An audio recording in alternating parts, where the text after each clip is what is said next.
నమస్కారం అండి. నా పేరు విజ్ఞానం బాలాజీ. స్త్రీ పురుష వశీకరణం చేయబడును. సమస్యలతో సతమతం అవుతున్నారా? మీరు ప్రేమించిన వ్యక్తి మీకు దూరం అయ్యాడా? మీరు ఇష్టపడిన వ్యక్తి మీకు మోసం చేశాడా? మీకు కావాల్సిన వాళ్ళు మీకు దక్కడం లేదా?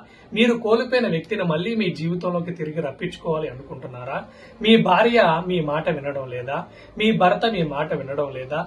మీకు ఏ సమస్యలున్నా, ఎన్ని సమస్యలున్నా సరే ఒక్కసారి నాకు ఫోన్ చేయండి. స్త్రీ పురుష వశీకరణం చేయబడును. ఎంతటి వారినైనా, స్త్రీనైనా పురుషున్నైనా 24 గంటల్లోనే మీ మాట వినేటట్టు, మీ వెంట తిరిగేటట్టు చేసి చూపిస్తాం. భగవంతుడిచ్చింది ఒకే ఒక జీవితం. ఆ జీవితంలో కొన్ని కోరికలు పుడతాయి. డబ్బు కోసం ఆలోచించి మనసులో ఉన్న కోరికలు చంపుకోకండి. ఒక్కసారి నాకు నమ్మకంతో ఫోన్ చేయండి. వీడియో కాల్ ద్వారా కూడా పరిష్కారం అనేది ఉంటుంది. మీరు ఎక్కడెక్కడో నమ్మి మోసపోయి ఉన్నారా? ఒక్కసారి నాకు ఫోన్ చేయండి. 101% మీకు పరిష్కారం అనేది చూపిస్తాను. నమ్మకంతో ఫోన్ చేయండి.